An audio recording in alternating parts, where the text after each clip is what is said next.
はい、では、ユーザー中心の設計思想による RE エンジン UX の改善取り組みについて、技術研究開発の、私市山と、第一開発部のサンダース・ブラッドリーが講演させていただきます。よろしくお願いします。この講演はだいたい30分ぐらいちょっと喋らせていただきまして、質疑応答に関しては石田の分と一緒にこのセッション終わりに、受けさせていただきます。はい、私市山の方はこの R エンジンのツールの基礎的な部分を参照させていただいています。はい、今日のアジェンダになります。まず改善の動機なんですけども、ゲーム開発が大規模化する傾向にある中、R エンジンの UX を改善する動機についてここでまとめていますので、少しお聞きください。はい、唐突ですがこんな経験ないでしょうかというところなんですけど、プログラマーにツールを頼むと、ボタンやタブが、たくさんありまして、面食らってしまうことは多いと思います。最初この、タブの数これ少なかったんだと思うんですけども、リリースしていると使っているとタブの場所で、これを覚えている人もいれば、探しにくいからアルファベットソートしてほしいというふうな人もいたんでしょうね。この部分のソート機能はきっと多分後からついた機能じゃないかなと思います。あと気がついたら似たエディターのテイストが全部違う。これはノードグラフ系のエディターなんですけども、気がついたらエディターの見た目や操作方法っていうのが、全部微妙になんですけどね、違います。ただベースにしているノードグラフのライブラリ、自社で作っているんですけども、それに関しては同じものを使っています。外側が違います。で、時代が進んできまして、ゲーム開発っていうのは大規模化する傾向にあるというのは、皆さんご存知の通り体感されていることだと思います。R エンジンのユーザー数もそうなんですけども、エンジン開発に関わる人も、とても増えてきています。で、自社エンジンの機能を追求するのは、当然のことなんですけども、ユーザビリティをはじめとしてユーザーエクスペリエンスについても、求めていく必要性っていうのを感じていました。このままエンジンとか、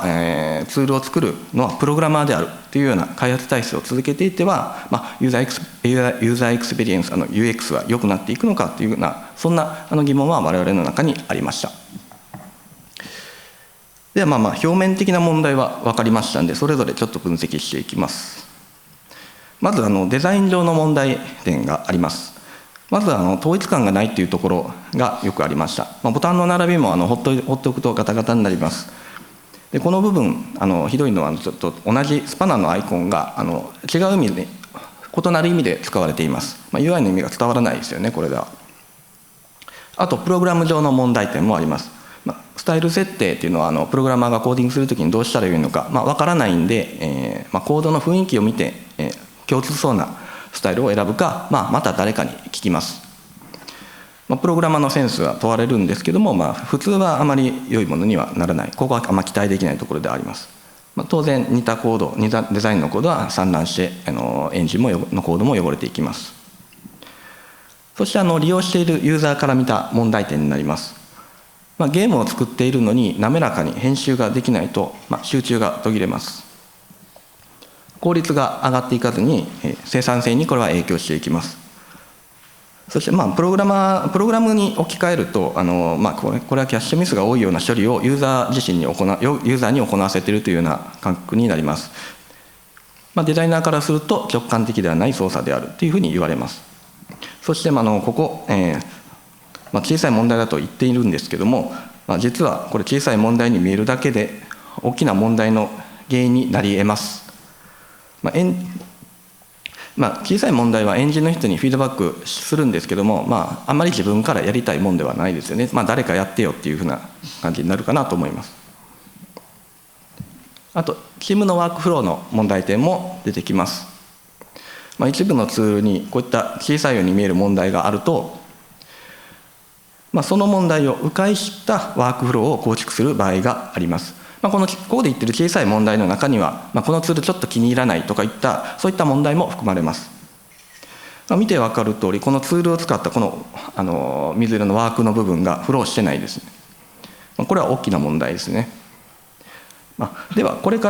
らの問題に取り組むために必要な考え方や方法論についてブラッドの方から説明させていただこうかと思います。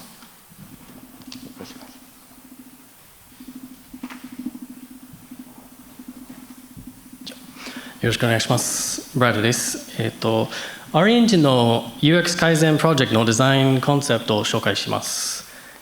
前には機能中心的なデザインを作成しましたので、機能がありましたけど、ユーザーエクスペリエンスは時々弱かったです。改善する前に、デザイン方法欄を書いてかったので、デザインコンセプトを考え直しました。3点を考えないといけないと思います。まずは、基本的なゴールとしてデザイン思想を定義しました。次には、ガイドポストとしてデザイン原則を定義しました。デザインゴールを達成するために、新しいデザインワークフローを定義しました。じゃあ、今回のデザイン思想を紹介します。今回は、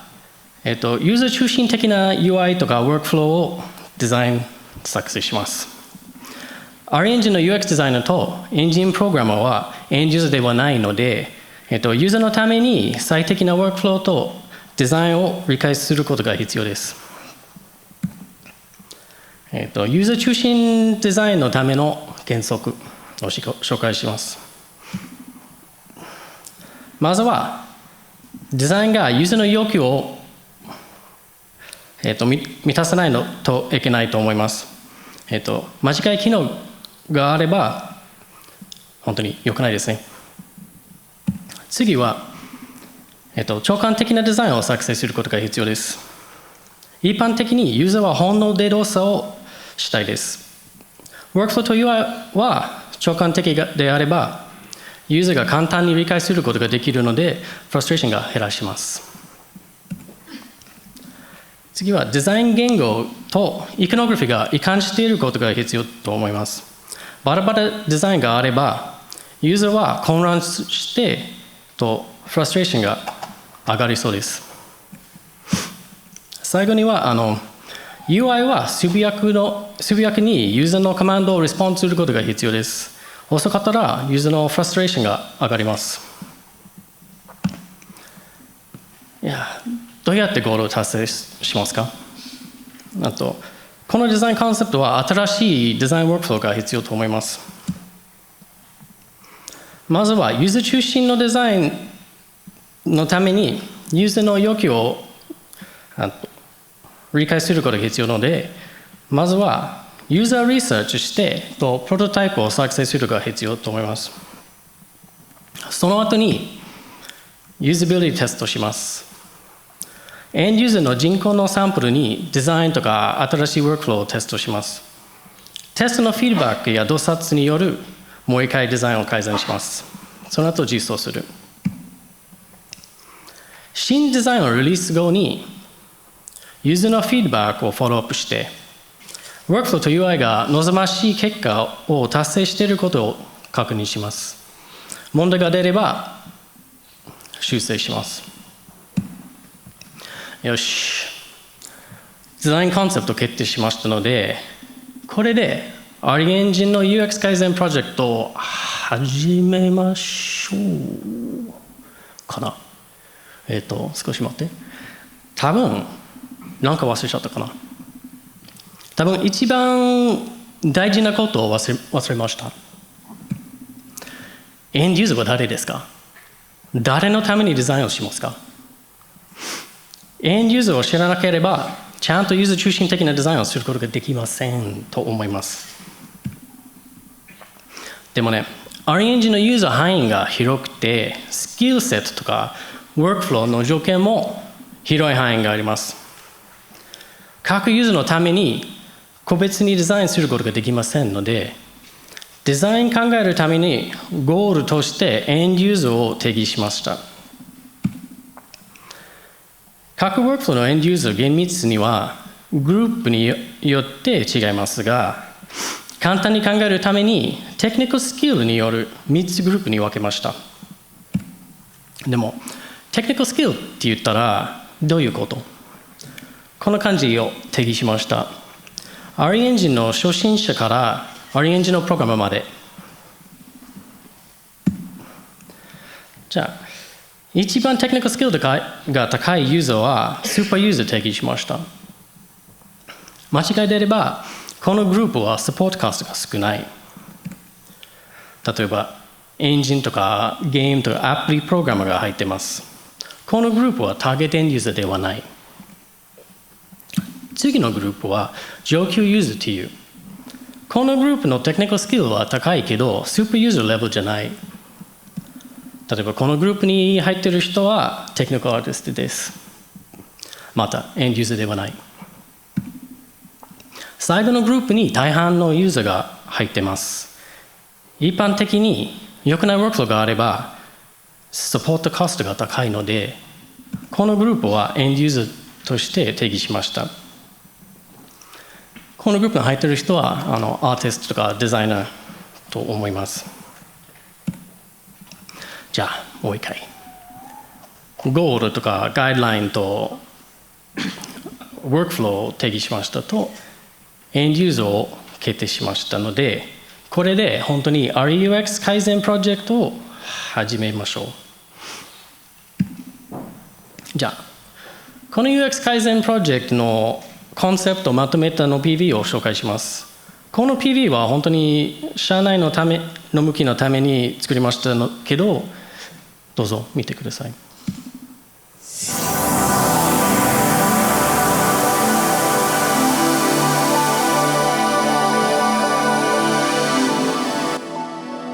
数多くの素晴らしい機能を持つ R エンジンですが UX の観点から見ると問題が山積みでした。見た目の統一感のなさやちょっとした操作方法の相違は小さな問題とされてしまいますが、クリエイターの作業や集中力を途切れさせてしまうという大きな問題の原因となります。問題を解決していくためには従来のエンジニア中心の開発体制ではなく UX の専門家を含めた新しい R エンジンの開発体制が必要でした。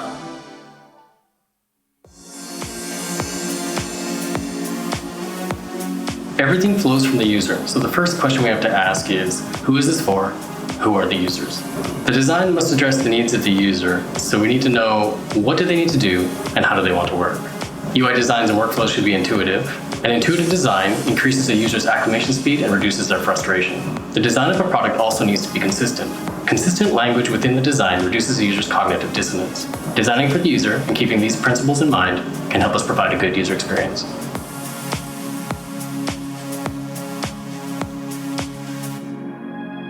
今回のプロジェクトでは UI デザイナー、ツールプログラマー、テクニカルアーティストと連携することで各専門分野を生かした問題発見、改善提案といったコラボレーションができました。現状の R エンジンにおける小さなデザインのあらはさまざまなモジュールが集まることでより複雑で分かりづらい印象をユーザーに与えています。一つ一つのアイコンやスタイルの統一感を重視することでまずは現状のものを直感的で扱いやすいものにしていき、エンジンのデザインガイドラインの作成を行うことで今後のアップデートにも対応できる仕組み作りを行っています。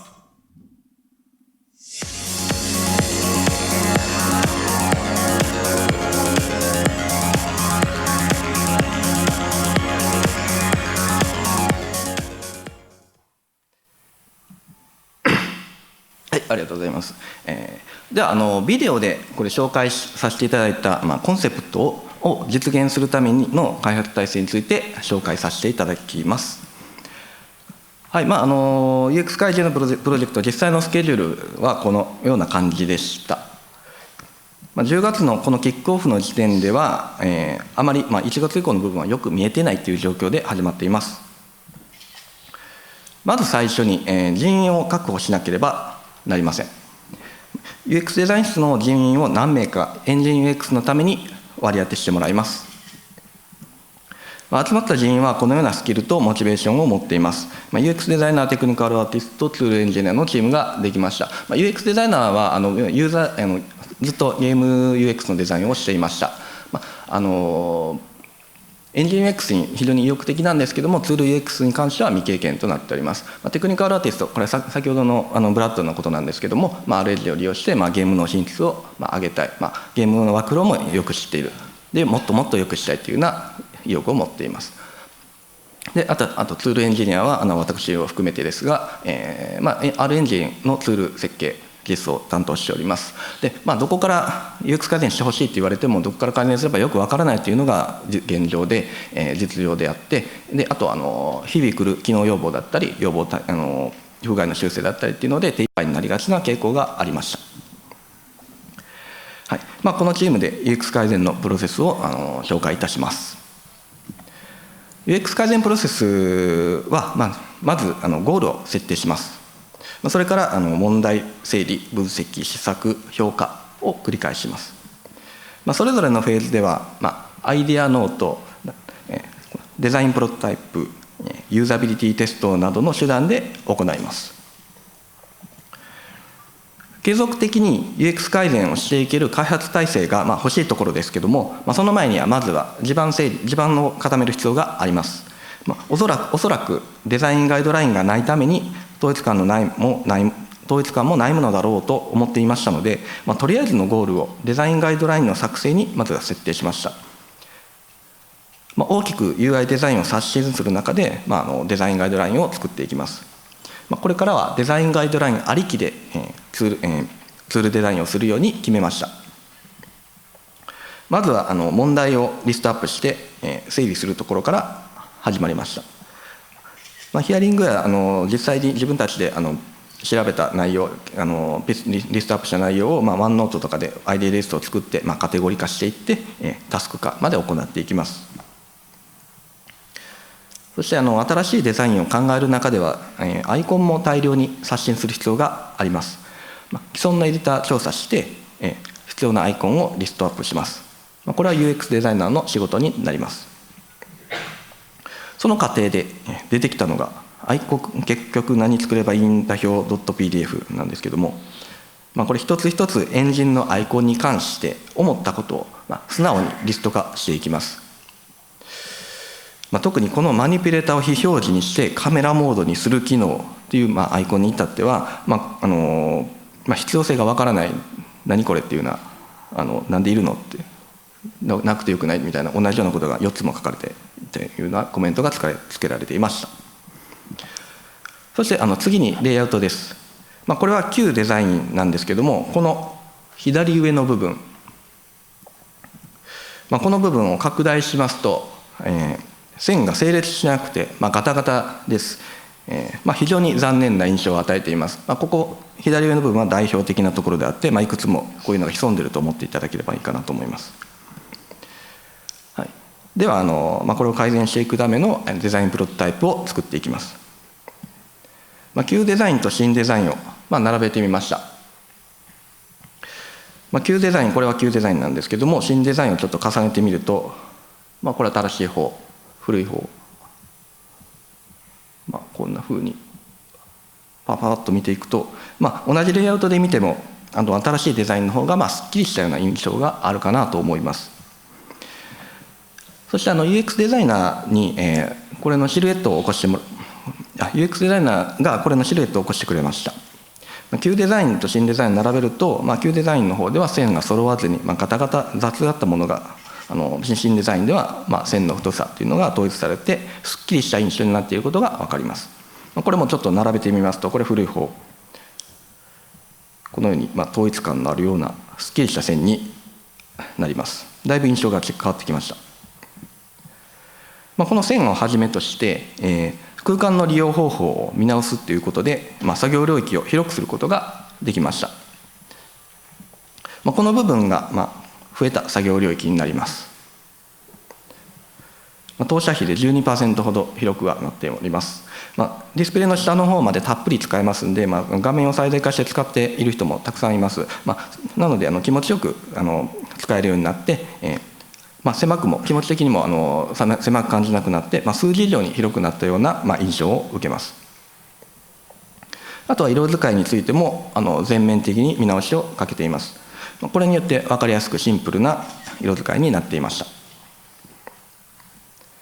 さらに色はテーマカラーを設定して個人で変更できるようにということができるようにしました。これは個人の好みに応じてっていうような遊びの部分もあるんですけども、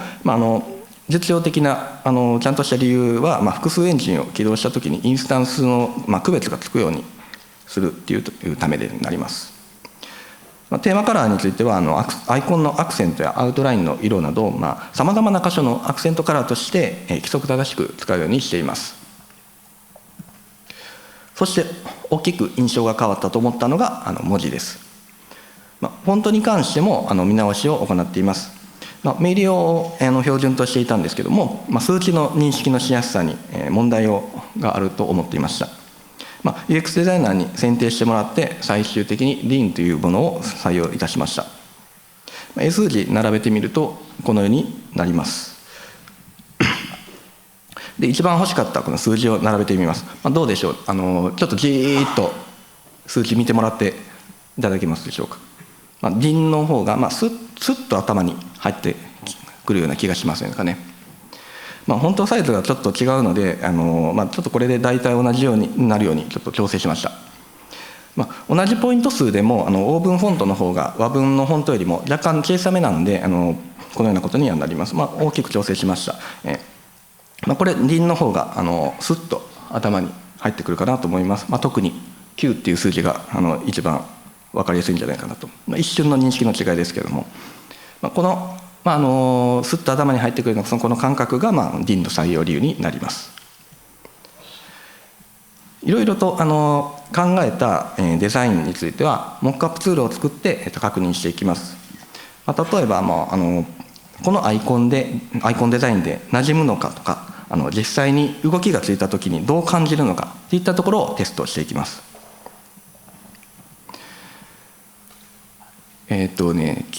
旧デザインでは親子関係が分かりにくいという問題がありました。例えばこのキューブとチャイルドフォルダーの関係は何でしょうかっていうふうなクイズを私の方が出したことがあります。分かりますでしょうかね。キューブの左側にはアイコンがつきそうなスペースもあります。ちょっと考えてもらったとしても、そうですね。正解なんですけども、正解はこの1番の子供なんですよね。何人か間違った方もいるんじゃないかなと思います。閉じたり開いたりして初めてはっきり自信を持って答えられるようなそういった状態ではありました。ではこの問題を解決するための新しいデザインをモックアップツールで階層ビューの細かな動きも確認して、細かいところまで動きプロトタイプを作って確認していきました。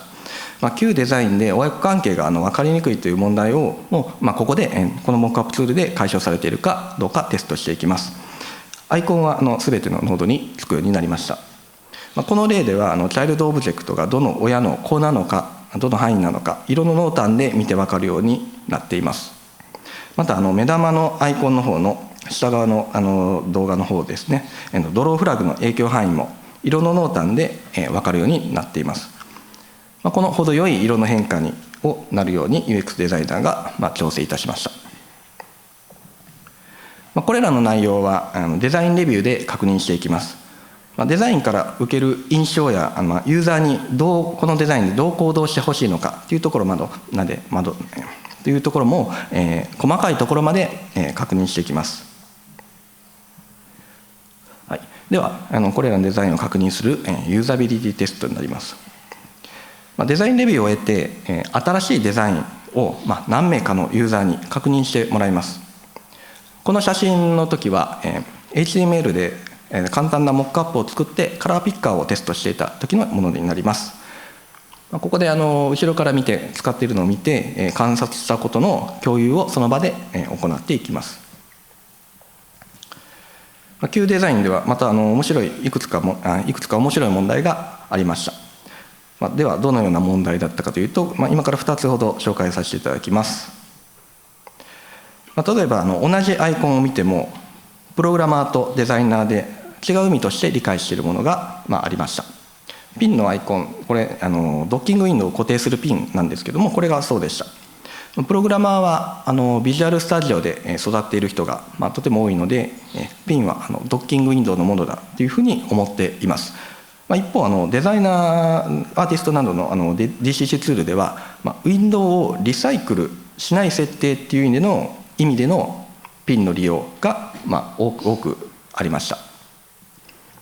なのでピンイコールドッキングウィンドウっていうのはプログラマーの世界でしか通用していなかったっていうものがこの時初めて知りました。ではより広い範囲に通用するアイコンは何かというふうに考えていきますと、隠す方向を示すこの山型のアイコンを試しちゃうところ、ユーザビリティテストでも閉じるウィンドウをドッキングウィンドウの閉じるドッキングウィンドウのピンだということを認識していただくことができました。良い結果がユーザビリティテストでも確認ができました。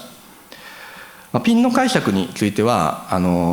プログラマー対デザイナーっていうような構図で、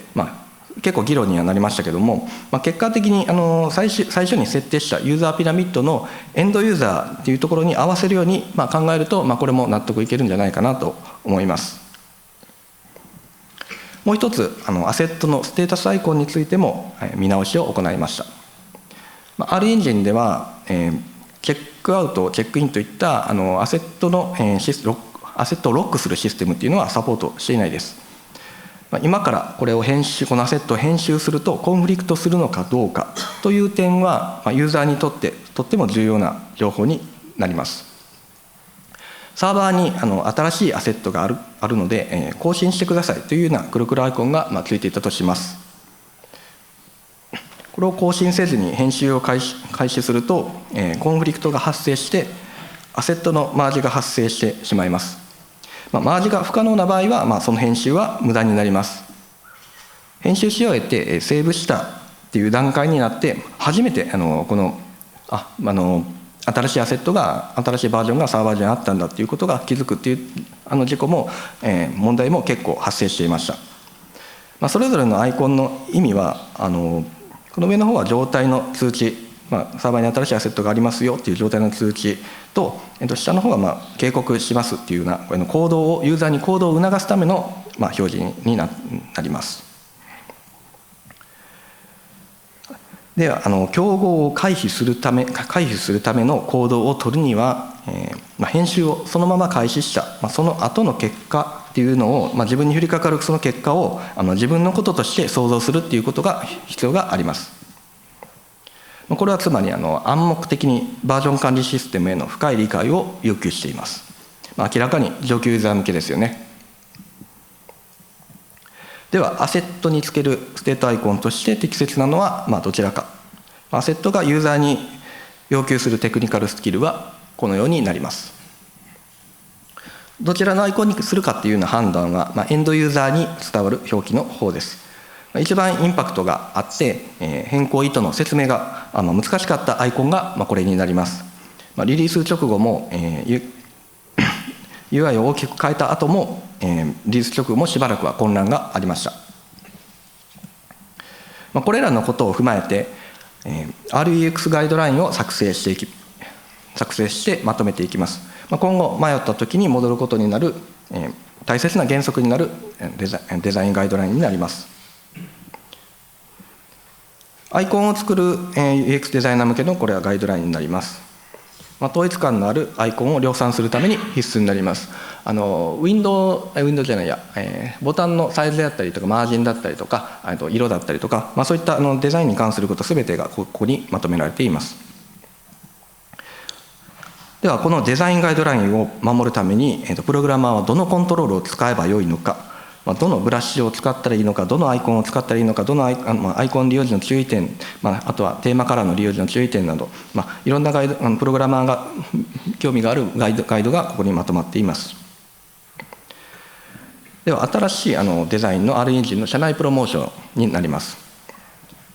大きくデザインを変えていきますので、いろんな反応が予想されます。何も聞かされてないのに、いきなりすごい変わったっていうような混乱っていうのは避けたいと思っていました。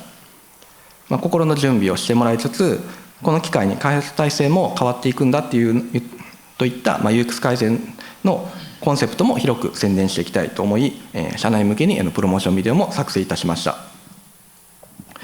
他には進捗報告を地道に行っています。いくつかターゲットを絞った情報共有も行っています。それぞれの職種で関心がある項目についても地道に情報共有しました。特に新しいデザインで何か問題があると、エンドユーザーはまずデザイナーのリーダーやプログラマーにサポートを依頼します。ここのサポート負荷が新デザインによって、しばらくの間は必ず増えます。対応がスムーズになるようにあらかじめ情報を共有しておきます。そして継続的なプロモーションの一環として R エンジン内にニュースページがあります。CI で配布版をビルドしている間にこの配布するリビジョンまでの更新内容を集めてニュースを生成しています。配布頻度が早いんで、配布版をビルドするタイミングでニュースを自動生成して配布スピードに間に合うようにしています。では新デザインリリース後のフィードバックについてです。フィードバックの受付は基本はマイクロソフト Teams で行っています。新デザインのリリースに合わせて REUX 改善相談チャンネルを作りました。ここでは新しい提案をいただいたり、こちらからの利用状況について確認をしたりします。今まで投稿してないような人たちも投稿するようになってきまして、相談の敷居がとても下がったようなことを実感しています。UX 改善のこれからなんですけども、さらなる使い勝手の向上というのはもちろんのこと、企画のサポートであったりとか音声操作についても改善を行おうと考えています。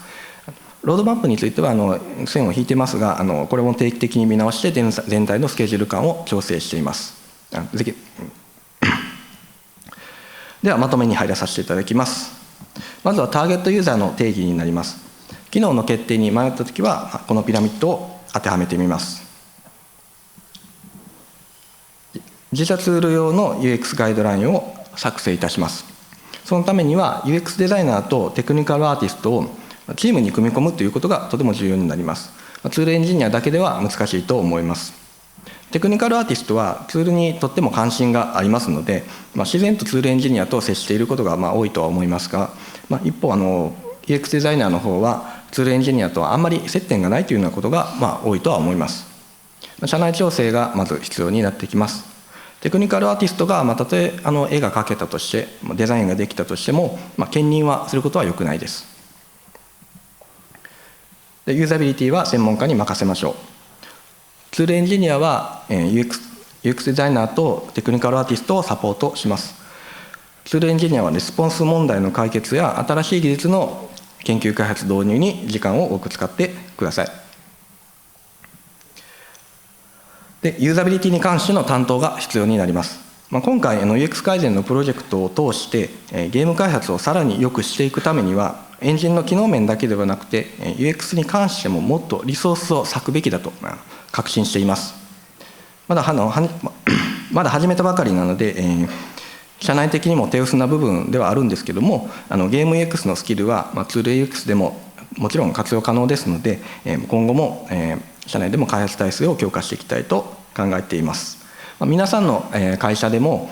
ツール X が手薄だと感じている部分っていうのがあるのだとすれば、今回紹介したユーザー中心の設計思想で UX 改善を強化していくという取り組みを